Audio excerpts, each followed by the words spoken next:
attention les gars, là on va traiter un podcast qui va concerner le basket bien entendu, avec deux joueurs au profil plus que particulier, en jouant au poste d'ailier fort, ailier faible pour le début de carrière pour l'un d'eux, et surtout qui ont refait pas mal les faits divers de diverses manières, en tout cas pour les deux personnes, messieurs.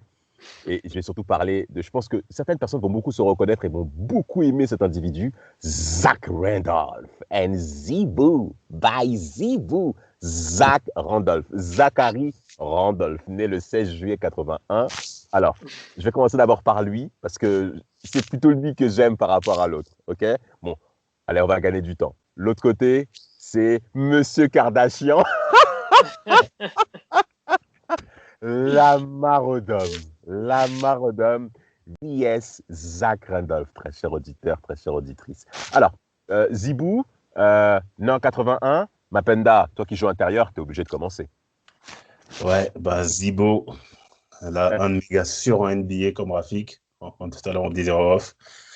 Franchement, moi je me demande comment on peut détester ce gars-là parce que il a un côté attachant et puis dans le jeu c'est tout ce que j'aime, très au sol, des moves à l'intérieur, un côté hustle que j'aime bien. Magnifique.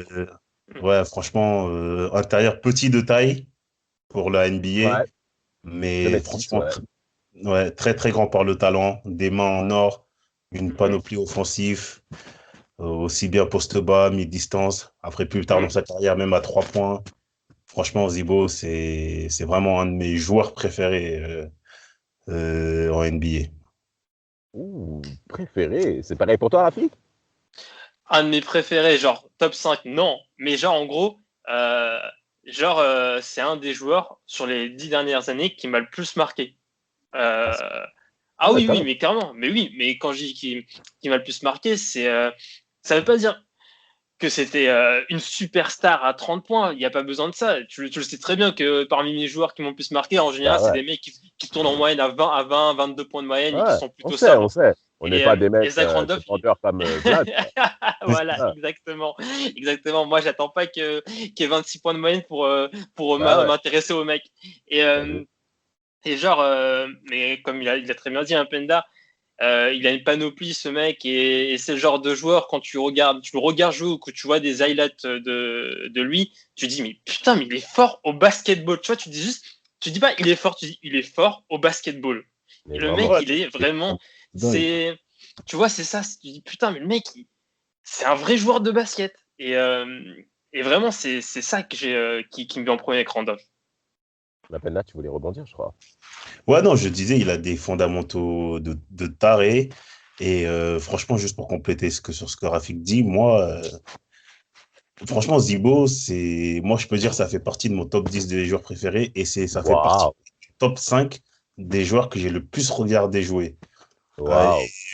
Franchement, en termes de profil, comme tu disais, Rafik, c'est pas forcément les superstars qui nous intéressent, mais moi, c'est lui et Al Jefferson.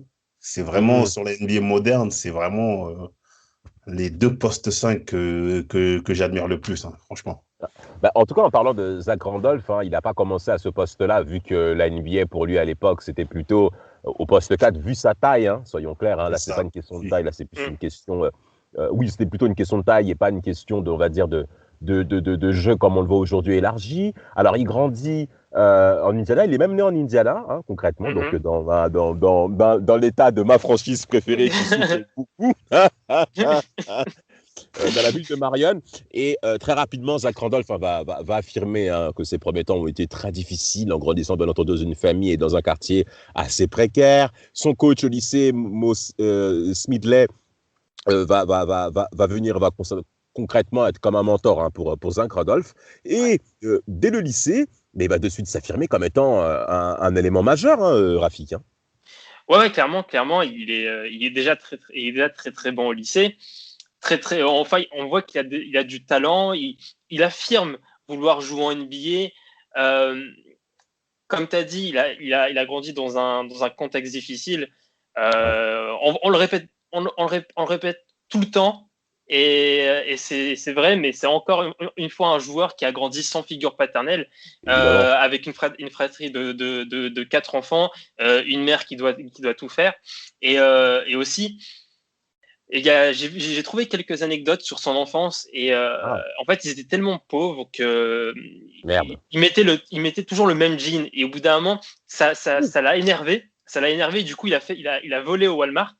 Et c'est là que ça a commencé un peu, c'est là que ça a commencé sa délinquance. Et même en high school, il a eu 2 détentions, une fois pour une agression et une fois pour détention de pistolet volé. Oh là là là là, Zach Randolph, oh là là là. Dédicace d'ailleurs à Sylvain Tate Mwamba, hein, qui est lui aussi sous le charme de ce genre de basket avec son bandeau. Il n'est pas musclé, il est un peu dodu. Ah, moi, c'est pire, ce joueur. Continue, en fait, le mec, il était déjà en train de se conditionner pour jouer pour les Jay Blazers. Ah, vraiment.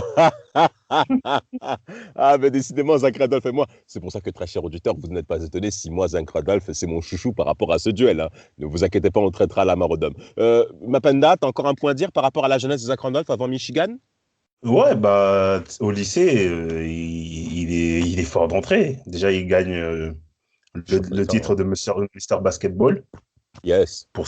Sur son année senior au lycée Marion.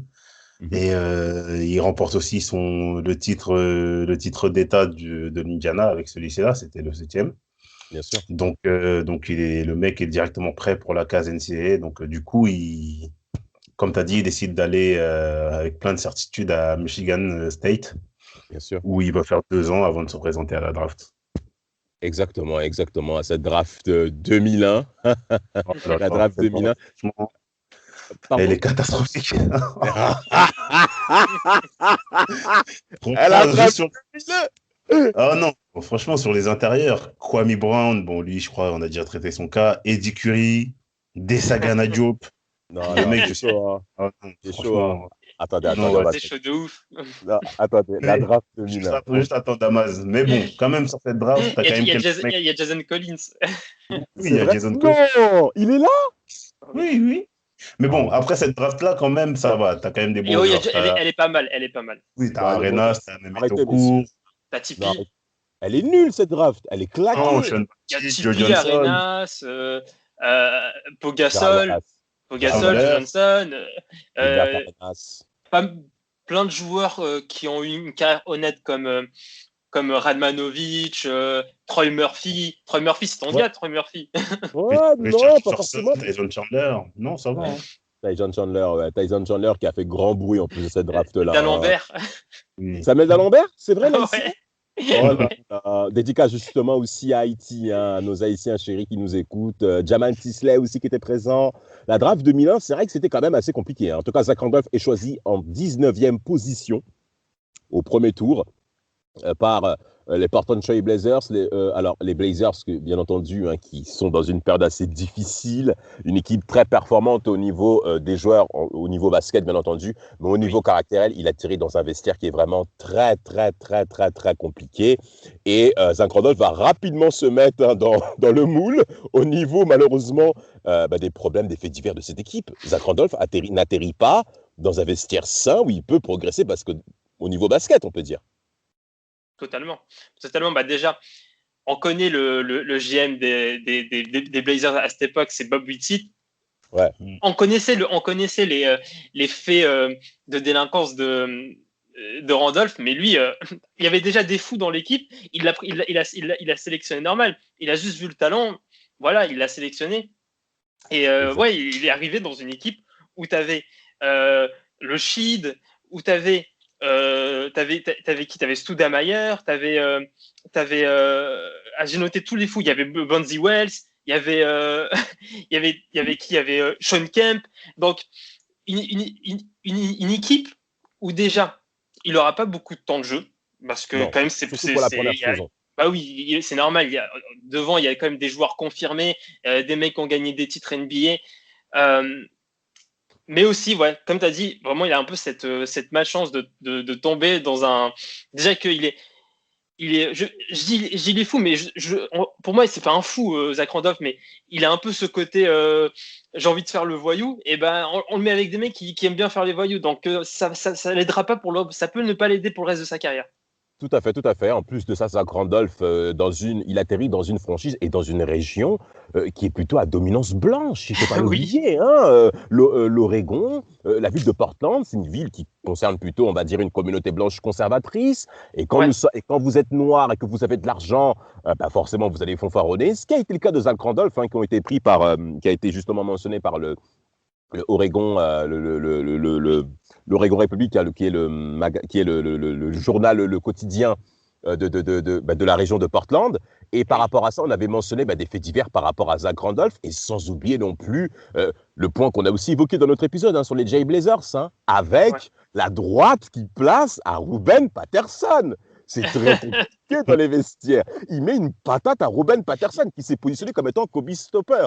Kobe Stopper, donc un défenseur sur Kobe Bryant, dédicace à Samuel, bien entendu. Bon, on sait bien qu'il n'a pas forcément eu gain de cause là-dessus, vu que les Blazers se sont inclinés 3 fois de suite en playoff face aux Lakers. Je m'en souviens très très bien. C'était très difficile pour moi, 2000 à 2002, et sans oublier cette finale de conférence Ouest 2000. Zach Randolph, notamment la deuxième saison, ça devient plus intéressant pour lui, avec des moyennes de 8 points par match et 4 rebonds. Il sort du banc et il rentre clairement sous le leadership de Rashid Wallace, qui va considérer aussi comme étant un sacré mentor pour lui, pour sa carrière. Et il va, en effet, dès cette deuxième saison, être très performant, notamment au premier tour de playoff face à Dallas. Mapenda, tu as des petits souvenirs par rapport à ça? Ouais, sur sa deuxième saison, globalement, il triple ses stats. Donc, il passe de 2 à 8 points de moyenne. Comme vous avez dit, après, l'environnement, il n'est pas propice. Même après, sur les années un peu plus loin, 2005, avec des querelles avec Sébastien Talfer, etc. Cousin de Stéphane Marbury. Ouais, non, mais franchement, je ne sais pas comment il a pu atterrir là-bas. Je ne sais pas, franchement, c'est incroyable. Mais en tout cas, sur le plan individuel, lui, il progresse, en tout cas, malgré tout. Vraiment. Il fait, comme j'ai dit, il passe de 2,8 points à 8,4 points de moyenne. Après, les résultats, ils sont quand même toujours catastrophiques. Je crois sur la saison 2003-2004, je crois qu'ils ont l'un des plus mauvais bilans de la Ligue. Je ne suis pas sûr, mais je crois qu'ils ont l'un des plus mauvais bilans. Non, c'est l'année d'après. C'est l'année d'après. C'est l'année d'après. Ouais, l'année d'après où ça explose vraiment. Ouais. La saison 2003-2004, les Blazers, je crois qu'ils sont à 41-41, je crois. 41 victoires, 41 défaites. Mais à titre individuel, il y a de très bonnes choses qui se passent, Mapenda. Ouais. Pour la saison 2004, en 2004 2003-2004 pour Zach Randolph. Oui, bien sûr. Lui, il explose. Il passe de 8 points de moyenne à 20 points de moyenne. Donc franchement, c'est un truc de fou. Passer aussi, autant, du coup, logiquement, il prend le titre de MIP. Yes. Et il en profite aussi pour signer son contrat de 6 ans à 84 millions de dollars au passage. Mais ouais, donc du coup, malgré ça, malgré le fait qu'il soit dans un environnement un peu pas très favorable, lui, il arrive à faire des perfs, il est talentueux, il est mobile pour sa taille. Mais bon, il y a quand même des petites critiques qui commencent à arriver sur le fait qu'ils ne défendent pas et qu'il ne soit pas un très bon rebondeur, des choses qui vont arriver à donner plus tard. Rebondeur, attention, la Mapenda, par contre, c'est surtout passeur, je crois. Parce que c'est vrai qu'à la passe. Mais même au niveau du rebond, je crois qu'il y a eu des critiques dessus parce qu'il ne prenait pas non plus masse de rebond. Ils sont totalement malades, les mecs qui ont parlé sur Zach Randolph comme ça. C'est l'un des meilleurs rebondeurs offensifs de la Ligue. J'aimerais rebondir par rapport à Zach Randolph sur son début de carrière. Oui, Rafik, tu voulais rebondir? Non, juste. Vas-y. Moi, en tout cas, je voulais parler de. Mapenda disait qu'il commençait de plus en plus. Commençait à être un peu indésiré sportivement par son manque de défense. Et aussi, je voulais ajouter qu'aussi, il commençait à être indésiré à Portland parce que déjà, quand il a commencé à gagner des sous, ce qu'il a fait, c'est qu'il a amené tous ses potes. Il a fait aménager tous ses potes à Portland. Ils se sont surnommés le Hoop, je crois, le Hoop. Et genre, en gros, le Hoop, c'était en gros les mecs c'est les mecs qui ont percé, les mecs qui viennent de loin qui ont percé. En gros, c'était un peu ça l'idée du groupe. Et les mecs, tu vois, ils sortaient dehors en mode, tu vois, tu vois l'idée en mode, on est là, on On est s'impose, fiers. et du coup, bah, il commence à être très très mal vu dans la ville de Portland, aussi par la police, et c'est aussi une des raisons pour lesquelles que Portland le tradera plus tard. Bien sûr. Alors en plus de ça, c'est bien que tu parles de ce point-là. Zach Randolph, il a toujours été fidèle par rapport à ses potes. Il l'a plusieurs fois dit. Je ne sais pas si vous vous souvenez, très cher auditeur, Zach Randolph a eu la visite de MTV. MTV est venu dans sa maison. C'est une baraque en plus, me laisse tomber. Et dans cette baraque, il y avait des photos des gangs de Portland. Oui, les Oops, justement, comme les Oops Family, justement. Les Crips, le groupe des Crips, un groupe mais terrible. Et MTV Cribes, hein, pour vous donner le lien, a fait la visite justement de ça. Et il y avait la photo de l'un des membres des gangs sur l'un des murs de la maison, sur la table de billard, en plus le symbole d'un groupe de gangs de Portland très important. Les gangsters, des gangsters, disciples et tout, il a vu la photo sur sa table de billard. Et les policiers sont tellement choqués que Zach Randolph s'affiche comme ça. Mais tout va bien pour lui. Il s'affiche Il me normal. tue, Non, mais Zach Randolph il donne me tout. Il tue, ne se cache pas. Il ne s'est il me pas tue. caché. Moi, Parce j'adore que ce genre tu d'individu. sais pourquoi il Il me fait pas tue? Parce que semblant. il aime bien faire le bandit, mais au fond de lui, c'est pas un bandit. C'est ça qui me Mais tue. oui, Au fond de lui, il est grave gentil. C'est un mec grave gentil. ça Mais se genre, en voit, gros, c'est il fait ça crème. juste pour le délire, pour rire. Mais sur Après, le terrain, vas-y, ma panda, excuse-moi. je sais pas s'il est si gentil que ça, parce que quand même, durant cette période-là, bah, comme on voit, il a plus la tête au basket, donc déjà, il se blesse au genou. Il rate 46 matchs sur la saison 2005. Et en Ouais. plus de ça, il est arrêté par la police pour possession de cannabis. Et en plus de ça encore, il y a ses frères, il y a un de ses frères qui est impliqué dans une fusillade. Ouais, Donc, Oui. c'est vraiment un environnement qui est quand même difficile pour Zach Randolph, qui ne permet pas, selon moi, à ce qu'il puisse performer au très, très, très, très haut niveau. Parce que vu le oui, contrat c'est que lui ça. donne Portland, c'est qu'on attend à ce qu'il soit le leader de cette franchise dans l'exemplarité. Mais Zach Oui, Randolph s'est toujours caché, a toujours mis en évidence, mais qu'il n'était pas un leader par l'exemple. Et ça s'est même vu dans ses actions, il ne s'est jamais caché. Alors, par contre, au niveau basketball, hein, si on revient dans l'axe de sa carrière, notamment à Portland, il a en effet été très performant en saison 2003-2004, vous l'avez dit, mais là où il va surtout se déterminer, Zach Randolph, c'est au niveau de sa capacité au rebond offensif. Il est extrêmement difficile à prendre au rebond, à bloquer. Les rebonds offensifs de Zach Randolph en carrière, c'est du 2 en moyenne, c'est énorme. On ne se rend pas ouais, compte à quel point c'est difficile. Et en effet, c'est des mains de velours. Zach Randolph a des mains exceptionnelles. C'est-à-dire, on a affaire à un monsieur qui est quand même bien enrobé, on va dire, mais qui a une manière de jouer avec ses mains, des skyhooks de Zach Randolph avec un toucher. Oh, vraiment, moi, c'est une merveille. Hein. J'invite vraiment à regarder ça parce que il évolue dans une franchise où c'est difficile. On a parlé, je crois même pas, tu as parlé du conflit avec Sébastien Telfair, où en effet, ça se passe pas très bien. Et d'ailleurs, il n'y a pas que lui, hein. Derek Anderson et tous ces mecs-là. oh C'est non. vraiment difficile. C'est vraiment difficile. Et Portland décide de le trader. En effet, saison 2006-2007, où là, on dit c'est trop. Départ à New York. Ouais. Mais si on... Il y a aussi Juste le fait qu'il y a ça. juste rapidement, il y a juste le fait, il Allez-y. y a aussi Greg Oden qui est drafté, et du coup, il faut laisser de la place pour Greg Oden Exactement, exactement. Et Lamarcus Aldridge aussi. Lamarcus Aldridge, qui est lui aussi. drafté en 2006, qui lui va faire également le pont à Portland pour la saison 2007. Donc concrètement, Zach Randolph, on ferme la porte du côté de l'Oregon. Messieurs, encore un point encore sur Vas-y. Zach avant d'enchaîner? Je crois que Mapenda, il avait un point. Ah, Mapenda, yes? Bah, en tout cas, Apparemment, non. en tout cas, ce qui se passe, c'est que Rafik, on peut enchaîner sur le début de carrière de Lamar Odom quand même. Hein? Enchaînant. Monsieur Kardashian. Alors, Quand même, faut le faire quand même. Moi, perso, je ouais. pourrais pas. Moi, perso, je pourrais Pourquoi? pas. Pourquoi? Je sais pas. Pourquoi? En fait, je sais pas. Vraiment, faut vraiment aimer. Faut Ouais. aimer être le centre de l'attention. Vraiment, si tu détestes être le centre d'attention, tu le feras jamais. Ouais, mais quand tu dis ça, mais déjà précise, c'est quoi concrètement? Épouser Khloé Kardashian? C'est ça, hein? Oui, bah Mais tu oui, vois, mais ça veut dire qu'en gros, on va te suivre. Oh, il y aura les news people. Tu rentres dans une famille, c'est le divertissement, c'est le show. Donc, faut être à l'aise avec ça. Bah oui, Non, mais attends, quand t'as un père qui devient madame ou un truc du genre, là, il y a son père, le génieur, maintenant c'est une meuf, je crois, ou un truc du genre. ouais, c'est ça. Mais ça.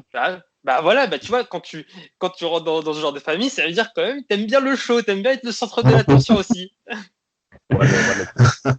Mais en tout cas, par rapport à Lamar Odom, on s'aperçoit, bon, déjà la date de naissance, commençons dans l'axe, messieurs. Hein, il est né le 6 novembre 1979 à New York, d'accord, un enfant du Queens, hein, Lamar Odom. Hein, il s'affirme clairement comme étant un enfant de New York. Il va même amener une télévision dans son quartier, là où il a grandi. Il s'affirme clairement comme étant un New-Yorkais. Il grandit en effet sur l'effet Playground avec un certain Ron Artest aussi, hein, qu'il faut quand même mentionner, et qui vont même tous les deux même grandir ensemble. Par contre, l'enfance de Lamar Odom est quand même très, très, très, très, très difficile. Hein. Est-ce que vous avez des points à évoquer, messieurs? Obligé.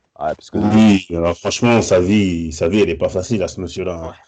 Bah, déjà, comme tu as dit, il a son père déjà qui très tôt l'abandonne et qui est accro à la cocaïne. Incroyable. Il y a sa maman qui meurt alors qu'il a que 12 ans d'un cancer. Lui, après, un peu plus tard, il va perdre aussi un enfant qui aura que 6 mois. Non, franchement, comme tu dis, il grandit pas dans un milieu du tout facile. Mais malgré tout, quand même, il arrive à être très fort au basket. Sur ses années à Rhode Island, il a 17 points de moyenne, 9 rebonds, 3,8 passes. Et moi, ce qui me choquait le plus avec Lamar Odom, c'est que, franchement, c'est la première fois que je voyais le genre de joueur qui était aussi complet dans tous les domaines du jeu. Absolument. Donc, ça veut dire qu'il est fiable au shoot, il monte la balle, il défend, il prend des rebonds offensifs, il prend des interceptions, il noircit la feuille de match, en fait. Et ça se verra plus tard, après, sur sa carrière NBA. Et franchement, il est très, très fort. Déjà, juste avant d'arriver en NBA, déjà, il est très, très fort. Ah, quel genre de Malgré basket. toute sa vie. Ouais, quel genre de basket et quel mental, en effet, qu'il faut quand même mentionner par rapport à Lamar Odom. Rafik, tu avais un point à énoncer sur son childhood? Non, mais je pense que vous avez tout dit sur son enfance. Hein. Ce qu'il fallait surtout souligner, c'est l'enfance très compliquée, voir aussi un père qui bat sa mère, tu vois, sa mère, bien sûr. C'est compliqué.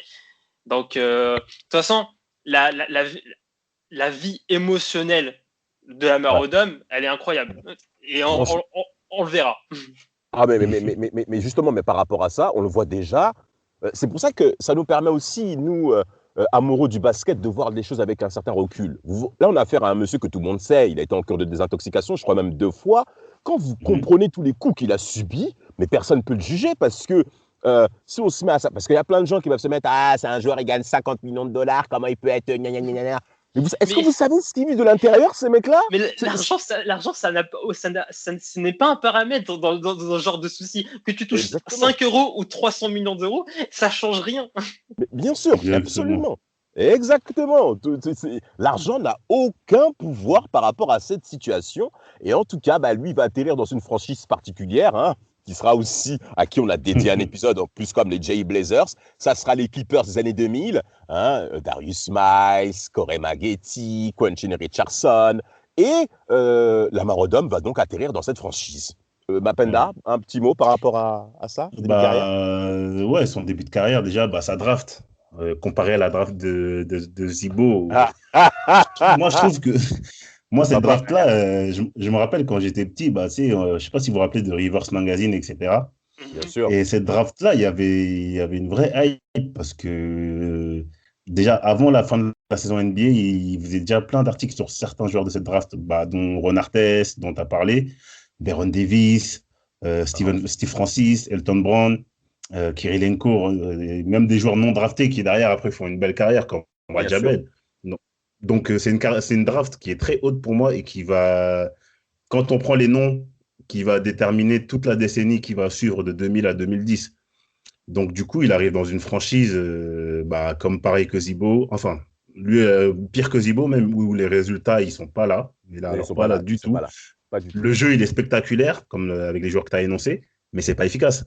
Lui, il tire quand même son épingle du jeu. Il a des stats plus qu'honorables et surtout très complets encore une fois. Très belle très saison. complet.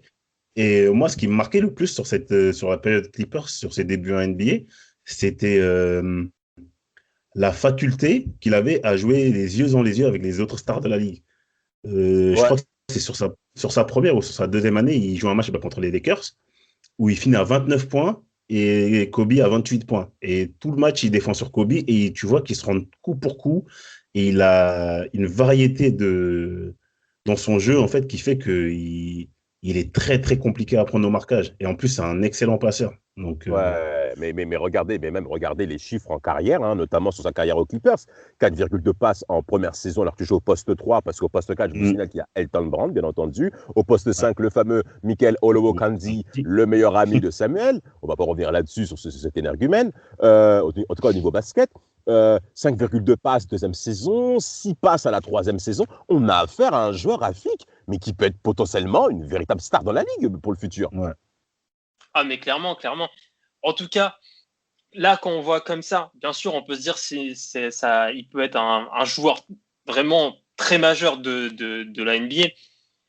Après, c'est vrai que son côté un peu all-around, en fait, pour moi, il était all-around, mais ça pouvait pas, il n'avait pas aussi ce côté, je peux faire une saison à 26 points, 27 points de moyenne. Ouais, Il pouvait scorer de plusieurs manières, mais en fait, c'est C'était dans pas dans son sa style de nature, je jeu. pense. Voilà, Ouais. c'est pas dans sa nature. C'est que, voilà, des fois, il va faire la passe au lieu de shooter. C'est des choses qui sont un peu dans l'inconscient. Il a pas ce côté. Je vais prendre poker. ce shoot. Il va faire la passe. Il va faire la passe et du coup, il a un peu, enfin, avec les Quentin Richardson, et Doris compagnie, Burke. oui, et ils ont participé un peu à redorer l'image des Clippers, hein, parce que vraiment les Clippers, fin des années 90, c'était n'importe quoi. Ouais, c'est vraiment difficile. Euh, Elgin Baylor, il fait n'importe quoi.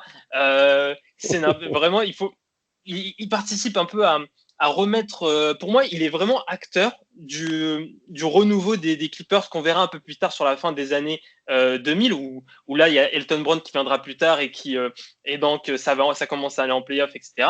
Et pour moi, il est vraiment, en tout cas, il est acteur de tout ça. Et après, il y a cette free agency et lui, il ne décide pas de continuer avec les Clippers. Il va à Tout à Miami. fait. Tout à fait. Bah, Il va à Miami. Mapenda, hmm. tu veux dire un mot? Vas-y. Bah, juste pour faire le parallèle avec Zibo, lui, du coup, ses 2 premières années se passent bien. Sur le plan individuel, déjà, ça se passe bien. Mais bon, Oui, en 2002, il retombe dans ses travers. Il avoue qu'il prend de la Ouais, marijuana. il avoue. Ouais. Et bah, du coup, il se retrouve en centre de désintoxication. Il joue Incroyable. que 29 matchs en 2002. C'est ça. Donc, en fait, là, à ce moment-là, sa carrière est bat un peu de l'aile. Il a l'impression un peu de végéter aux Clippers. Donc, du coup, bah, il rebondit de très belle manière à Miami. Alors, avant de partir même à Miami, on va enchaîner là-dessus. Alvin Gentry, qui était aussi le coach des Clippers au cours de cette période, dira qu'en 27 ans de carrière de coaching, il n'y a qu'un seul joueur qui est venu me demander pardon. Et c'était Lamar Odom. Il l'a fait à quelle occasion? C'était lors de la saison 2001-2002 où les Clippers étaient en effet performants et pas très loin d'aller en playoff. Ils sont 9e à la conférence Ouest, hein, donc à une place des playoffs. Il dira que c'est Lamar Odom qui est venu s'excuser auprès, malheureusement, de la contre-performance des Clippers, parce qu'il y avait quand même les moyens qui étaient mis au bord, hein, de la part du front office. Mm. Et il n'y aura que Lamar Odom qui sera venu s'excuser. Il dira, excusez-moi coach, parce qu'on n'a pas fait ce qu'il fallait pour qu'on soit performant pour vous après les efforts que vous avez menés. Ça prouve quand même le bonhomme, sa taille quand même, le côté... il a du cœur à la Marodome, hein. Il est clairement vu comme étant un oui, individu qui donne beaucoup pour les autres, des fois même oui. un peu trop. Kobe Bryant le mentionna par rapport à ça. Son départ à Miami, il considéra que Miami était la meilleure période de son début de carrière, en tout cas. Pat Riley Ouais. l'a pris sous la main, il l'a vraiment mis en route, et c'est là-bas où il a appris concrètement à devenir un winner, hein, Mapenda. Hein. Ouais, bah oui, franchement, son année à Miami, Magnifique année. Magnifique. ouais, Elle elle est est forte. magnifique. Elle est magnifique parce que déjà, il arrive dans une équipe qui est très jeune. Donc 2003, première draft de Dwayne Wade. Il y Yes. a Caron Butler. Donc, il y a Pat Riley qui décide de plus être coach, mais de passer GM. Donc, on voit déjà il a encore des beaux restes en tant que visionnaire sur une franchise, Tout à fait. d'aller chercher Lamar Odom. Et cette saison à Miami, en fait, Elle se passe super bien pour lui. Il augmente un petit peu au niveau du scoring. Il passe à 17 Ouais, points. Il plus prend 3, toujours plus 3. autant de Pas mal. rebonds. Ouais, Ouais, ouais, très belle année. 9,7. Il est toujours à 4 passes. Donc, il est Mhm. toujours. Et en fait, je pense que là-bas, ça l'a permis d'identifier vraiment quel genre de joueur il pouvait être. Donc, comme Rafik il a dit, ça, c'est pas un scoreur dans l'âme, un mec qui va prendre 30 shoots tous les soirs, mais ça va plus être un facilitateur dans un collectif. Et à Miami, ce sera clairement le cas. Ils vont faire les playoffs. Je crois qu'ils vont aller jusqu'en demi-finale de conférence, il me semble. Ouais. C'est bien Demi-finale, ça, oui, non? 2004, bien sûr, contre mes Oui. Pacers, bien sûr. Mais comment oublier cette Ouais, série? oui. Une Mais ouais, série mais où Lamar Odom aura ouais, été très bon. Hein. Il aurait été vraiment ouais, très ouais, bon bien face à sûr. Al Harrington, je m'en souviens. Intéressant. Ouais. Très belle Mais du série. coup, ouais, ouais, c'est sûr. Et du coup, moi, je pense que, comme tu disais tout à l'heure, Rafik, sa période à Miami, ça lui a appris à se positionner sur quel genre de joueur il veut être, en fait. Donc, dans une équipe performante où il va être, comme je disais tout à l'heure, un facilitateur et un mec en fait, qui apporte beaucoup de liens au collectif, en fait. Et quand tu as un mec Mhm. comme Absolument. ça quand tu as un mec comme ça dans ton équipe qui, en plus, bah, a des vraies qualités basket, en plus, c'est un showman franchement, ses passes derrière le Ah, dos, là, vraiment. euh, les Même au bons. dribble et tout. Non. Ouais, non, franchement. Et bah, du coup, son année, elle se passe plutôt bien, hein. Rafik, un petit point par rapport au hit. Bah, à l'instar des Clippers, il arrive et le Heat fait un différentiel de plus 16 wins. Je dis pas que c'est l'unique responsable, mais il est encore acteur de tout ça. Ouais, non, Il facilite. Vraiment, il est pour quelque chose. Et c'est vraiment un joueur d'équipe. C'est vraiment un joueur Ouais, collectif. Et vraiment, collectivement, il est très, absolument. très fort collectivement. Absolument. Et en plus de ça, il va mentionner cela, la complémentarité au cours de toute la saison 2003-2004 avec Dwayne Wade. Dwayne Wade qui est dans sa saison rookie. Ils sont en playoff, hein, le Heat. Hein. Ils mm, affrontent au premier tour les Hornets hein, de la Nouvelle-Orléans avec le duel avec Baron Davis. Et mm. c'était une très très belle série, 4-3 remportée par le Heat. Lamar Odom qui a été intenable. Hein. PJ Brown a clairement souffert. Et avec cette demi-finale face aux Pacers qui était évidemment au-dessus, hein, mes Pacers bien entendu. Mais Lamar Odom va quitter le Heat. En effet, Shaquille O'Neal est sous le marché. Il n'est pas prolongé par Dr. Buss. Et Pat Riley profite de l'occasion pour mettre en place ce trade incroyable au cours de l'été 2004. Shaq va au Heat. Lamar Odom, Brian Grant et Caron Butler, direction les Lakers de Los Angeles. Alors, Dwayne Wade dira que ça va vraiment lui manquer. Le départ de Lamar Odom va quand même le toucher, parce qu'il dira qu'on était vraiment complémentaires. Ça lui a fait mal, ce départ-là, et je veux bien le comprendre. Maintenant, Lamar Odom atterrit aux Lakers. Alors là, messieurs, on atterrit dans une bonne période de l'épisode. Là, c'est les moments clés pour nos deux cocos, notamment par rapport à Lamar Odom. On continue avec Odom ou pour la session Lakers hein Bon, on peut ou on basculer enchaîne sur avec... Vas-y, Zibo. moi, j'ai envie qu'on termine sur Zibo. Ok, Ouais, ouais. ok, parce que... Zibo, ouais. Vas-y, on y va. Bah, Rafi, comme t'es chaud, vas-y. Qu'est-ce qui se passe à New York pour Zibo? À New York, mais déjà, Hein? il arrive dans une équipe, mais vraiment, l'équipe, je me rappelle, l'équipe, elle était trop drôle, l'équipe, vraiment, que des mecs. Mais t'arrives, déjà, le mec, il était à Portland, il y avait que des fous avec lui. Il Ouais. arrive à New York, en vrai, ça change pas tant que ça. Hein. T'as Reynaldo Balkman, t'as un autre tatoué à la Chandler. Tu connais parce que là les Batman et Chandler vraiment il leur reste plus de peau disponible hein, ces deux-là. Bah oui, bah bien sûr. T'as un joueur qui a pas fait une grosse carrière, qui a pas fait de carrière NBA tout simplement, mais qui a été pas mal en pro, qui s'appelle Mardy Collins. Peut-être que tu connais Mapenda. Mardy Collins, qui était vraiment pas mal du côté de Strasbourg. Bon, t'avais des mecs comme Eddie Curry, Nate Robinson, Quentin Richardson. Vraiment, c'est une équipe vraiment. Moi, perso, je rigole tous les jours. Hein. Alors, à l'entraînement, je rigole tous les jours. Bah, dédicace à Brice, hein, le père fondateur de Sport Content, bien entendu, qu'on salue, supporter d'Enix, hein, qui font une très belle saison. Mais là, la saison 2007-2008 de New York, c'est très compliqué avec Asa Thomas. Hein, ça, c'est encore un autre sujet, hein, bien entendu, qu'on traitera. Il sera rapidement tradé, Mapenda. Soyons clairs, c'est pas pour lui, New York. Ouais, non, New York, c'est pas pour lui. Mais malgré tout, quand même, il arrive toujours à maintenir ses 20 points de moyenne. 17 sur la saison 2007-2008 et 20,5 sur la période 2008, mais il reste pas très longtemps. Et du coup, bah, il est tradé aux Clippers contre je ne sais plus qui.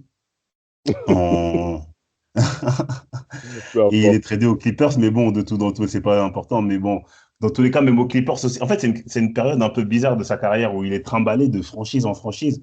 Mhm. Exact. Et je pense qu'il a il a une frustration en lui parce qu'il n'est pas reconnu à sa juste valeur. Il est toujours Ouais. dans Absolument. les rumeurs de trade, il sert toujours de monnaie d'échange. En Mhm. fait, on le considère un peu comme un joueur qui a du talent, qui va t'amener du scoring, mais toujours dans les équipes qui cherchent des assets pour pouvoir récupérer des tours de draft ou pour Tout à récupérer fait. des jeunes Ouais, joueurs, Tout en à fait. fait. Donc, Tout je à c'est pense vrai. que ça le frustre beaucoup. Et Et Très, très, aussi, très, à très bonne juste analyse. titre, parce que derrière, et je pense que ça va beaucoup conditionner aussi mhm, sa deuxième partie de carrière après ça. Exactement. aussi, aussi, il Ah, commence à vraiment, je pense aussi, c'est une période où il commence vraiment un peu à souffrir de sa réputation. En Ouais, fait, sa mauvaise réputation commence vraiment à prendre de l'ampleur parmi toutes les franchises. Les franchises commencent à être de plus en plus réticentes à le signer à cause de cette réputation. Et il y a Memphis. Bon, Memphis, c'est un peu, c'est un peu la franchise un peu underdog, un peu outsider. ouais. Et voilà, en vrai, ça ne pouvait que matcher avec Zach Randolph. Ça ne pouvait que matcher avec Zach Randolph. Il va quitter les Clippers. Pourquoi? Parce qu'en plus de laisser la place à Greg Oden et à la Marcus Aldridge côté Portland, eh ben, les Clippers vont donner la place à un certain Blake Blake Griffin. Griffin, hein, le garçon métis musclé, là, le beau gosse, là, hein, mais qui va qui tout de saute même, partout, quand là. même. Ah, ce monsieur, mais incroyable, hein, Lob City, en haut rendez-vous. Et Zach Randolph, on lui dit clairement, pousse-toi, Blake Griffin arrive. Alors, Memphis, qui est un peu l'antithèse, hein, un peu de cette conférence Ouest, hein, qui est marquée sur les Ouais. paillettes, sur la visibilité, le marketing, la beauté. Zach Randolph va clairement et rapidement s'identifier à cette franchise. Concrètement, on sent vraiment que ça match rapidement. Les stats sont encore là par rapport à Memphis. Oui, c'est toujours là. Et en plus, là, il est dans un collectif avec des joueurs qui peuvent mettre des points comme Rudy Gay, comme Marc Gasol.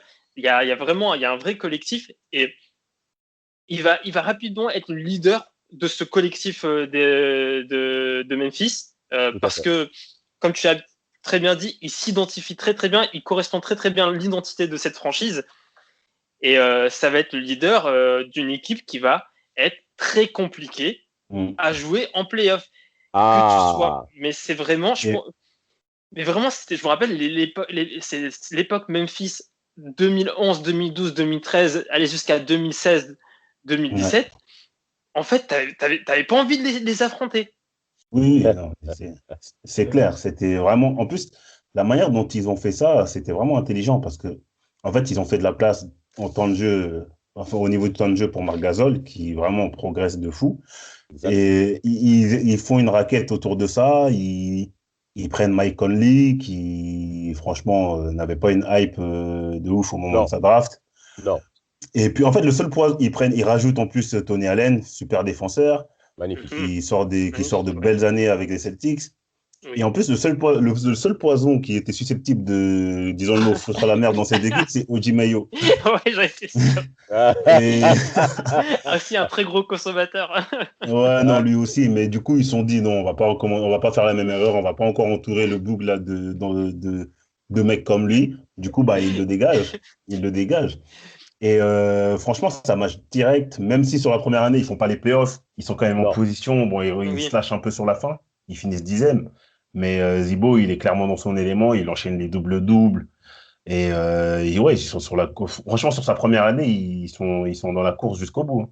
bien sûr. Alors après, ben là, Oui. rentrons dans le vif du sujet. Zach Randolph est exceptionnel pour les playoffs Ouais, 2011. Ah, ouais, ouais.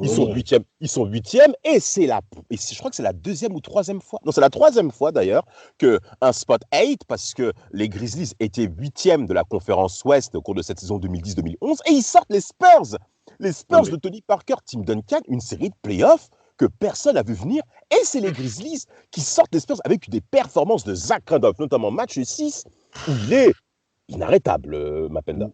ouais, je crois qu'il fait quoi? 30 points, 17 rebonds, un truc comme ça? Je crois il fait 31 points. 31 31 points. points. Ouais, 30, mais 31 points. Mais franchement, franchement, je pense que c'est le seul intérieur qui a autant dominé Tim Duncan en confrontation directe sur tout l'ensemble de carrière de. Sur une série de Franchement, playoffs, ouais.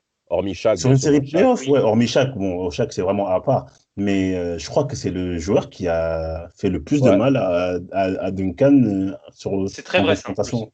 Mais Vraiment. franchement, cette série-là, je m'en rappelle parce que personne voyait les Memphis ne serait-ce que prendre un seul match.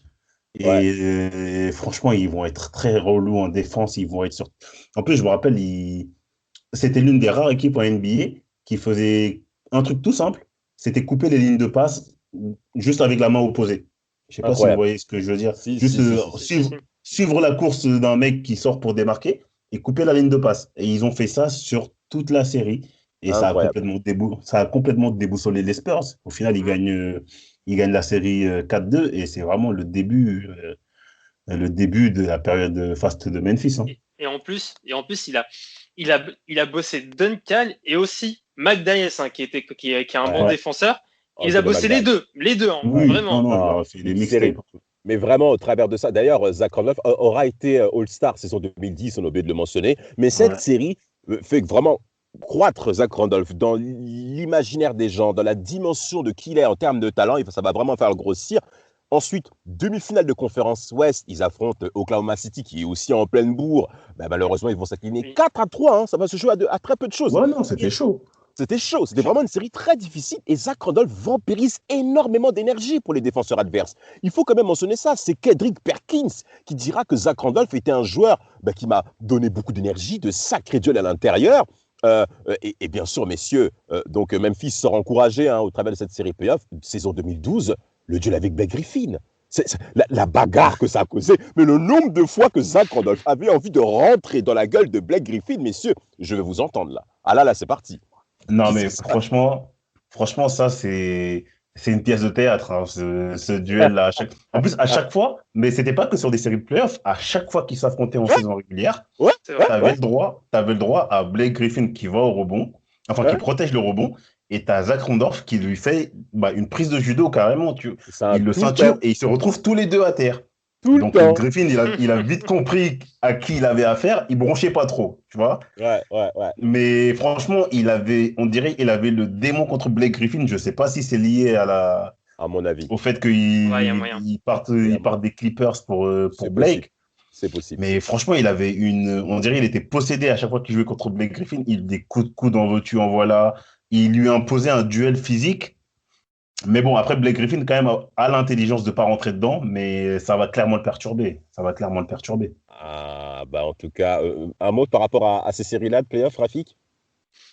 Bah, rien à ajouter par rapport aux Clippers. Après Memphis, même, ils ont quand même perdu pas mal de fois. En fait, on les craignait. En fait, les franchises les craignaient pas parce que ils pensaient qu'ils allaient perdre contre eux, mais parce qu'ils pensaient qu'ils pouvaient perdre contre eux et que s'ils gagnaient, qui était peut-être qui était des fois la plus grosse probabilité, ils laissaient beaucoup de plumes. Et Bien sûr. c'est pour ça que c'était préférable d'éviter Memphis parce que ok tu passais, mais tu perdais un bras. Exactement, exactement. Et en effet, les Grizzlies vont vraiment s'afficher comme étant la formule magique, hein, Good and Greed, hein, leur surnom qu'ils vont avoir durant toutes ces séries playoffs 2010, avec en tête de liste Zach Randolph, bien entendu, qui va d'ailleurs laminer Kendrick Perkins lors de cette série de playoffs demi-finale 2013, où Perkins et Zach Randolph vont même voir l'arbitre en leur disant au début d'une rencontre de cette série de playoffs, en leur disant ouais, monsieur l'arbitre, évitez de siffler les fautes parce que moi et Kendrick, on va se rentrer dedans. Et l'arbitre accepte. Mais c'est ça le sport, c'est ça la confrontation qu'on aime. Zach et Kendrick vont voir l'arbitre, très cher auditeur, en leur disant ouais, arrête de siffler faute, frère. Laisse-nous Laisse-nous. jouer, laisse-nous. On a un compte à régler. C'est ça. Vous pouvez pas imaginer comment j'adore ce genre de choses. Zach Randolph, son bandeau, crâne chauve, robot offensif, Skyhook. Non, c'est une merveille ce joueur. C'est une Et en merveille. plus, Vas-y, Mapenda. il y a tout ça qu'on kiffe bien. Et en plus, il faut souligner que le mec élargit encore plus sa panoplie au niveau. Déjà, post-bas, il est très fort. Mais lui, Ouais, Trop fort. il a su voir l'évolution. Comme on l'a évoqué sur le podcast sur les pivots. Lui, c'est un des pivots qui a vite compris qu'il fallait élargir sa panoplie. Sinon, il ferait pas long feu. Et du coup, même du coup, sur les pick and pop, il devient super fiable à 3 points. Oui. Ça, franchement, c'est exceptionnel parce que il réussit quand même à être un danger permanent. Donc, son coach ne peut limite pas le sortir. de souvenir, il joue tous les matchs à plus de 40 minutes presque. J'ai pas les chiffres exacts en tête, mais il ne sort pratiquement jamais. Ouais. Sauf quand il y a des fautes, ou sauf quand c'est chaud, etc. Mais sinon, quand il... C'est l'option offensive numéro 1 des Oui, Griffons. ouais, très C'est clairement, lui très qui, hein. clairement. Marc Gasol Oui, joue le rôle de passeur, un très bon rôle de passeur, et lui-même, il commence déjà aussi à shooter à longue distance pour Marc Gasol, mais leur jeu de la peinture était vraiment excellent, et clairement, il sera la marque de fabrique de toutes les années 2010 pour ouais. Zibou. Un mot à dire pour terminer par rapport à la carrière de Zibou, Rafik? Bah, après Memphis, il va aller à Sacramento, où il va jouer un peu un rôle de mentor. Il était venu pour jouer un rôle de mentor. Au final, je crois il y a une saison, il se retrouve meilleur marqueur de l'équipe ou un truc du genre. C'est Et ça. il termine 4e au classement du 6e homme. Et donc, oui, il était venu pour encadrer ses Marvin Bagley, ses Harry Giles, Cal Labissière. C'est un Et je crois big. que t'as même le grec, la Panagiotis ou un truc du genre. Et, et du coup, il prend ce rôle. Vraiment, il le prend bien ce rôle. Vraiment, il a accepté ce rôle. Il a accepté d'être 6e homme. Il a pas fait d'embrouille. Et vraiment, c'est pour moi une très belle façon de terminer une carrière et que je trouve limite plus belle que prendre le minimum pour gratter une bague en fond de Merci, banc Rafik. Merci, Rafik. d'une franchise. Pour moi, tu as plus d'héritage, plus d'impact quand tu fais ce que a fait Zach Randolph ou Vince Carter que on sait c'est qui, on sait on parle de qui. Voilà. Eh ben, Mais bon, voilà. Vas-y, franchement, Manu. j'aurais quand même aimé le voir dans une équipe vraiment contender, mais avec un vrai rôle, tu vois. Oui, avec un vrai Moi, rôle. c'est le seul regret que j'ai. J'aurais bien aimé le voir, par exemple, à OKC sur la même période.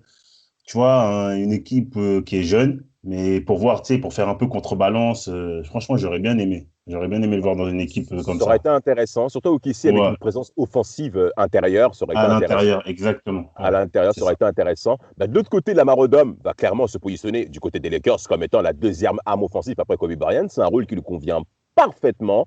Alors, la saison 2004-2005 est quand même difficile pour les Ouais. Lakers en lui-même. Alors, Lamar Odom sera performant, ça c'est une évidence. Il fait une saison en double-double, 15 points de tir bon, 3 passes, comme d'habitude, toujours dans les mêmes standards. Par contre, les rapports avec Kobe Bryant sont assez compliqués. Il ne faut pas oublier que cette saison-là, Kobe Bryant va même plusieurs fois refuser d'adresser la parole à certains joueurs du vestiaire.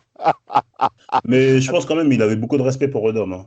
Il en avait en effet, notamment au cours de cette série playoff 2006 où Lamar Odom nous a clairement épaté en dominant Sean Marion. Premier tour de playoff 2006 face aux Suns de Phoenix où les Suns vont l'emporter 4-3, mais avec un Lamar Odom exceptionnel. Il va être de la même lignée pour la saison 2006-2007. Saison 2007-2008, alors il y a ce trade avec l'arrivée de Pau Gasol dans la peinture au jouant au poste 5, Andrew Bynum qui monte en puissance en sortant du banc, et Lamar Odom qui fait cette première finale de playoff, cette première finale NBA de saison 2008, qu'on a déjà traité bien entendu, mais Lamar Odom clairement s'inscrit dans la lignée du côté des Lakers comme étant un joueur majeur.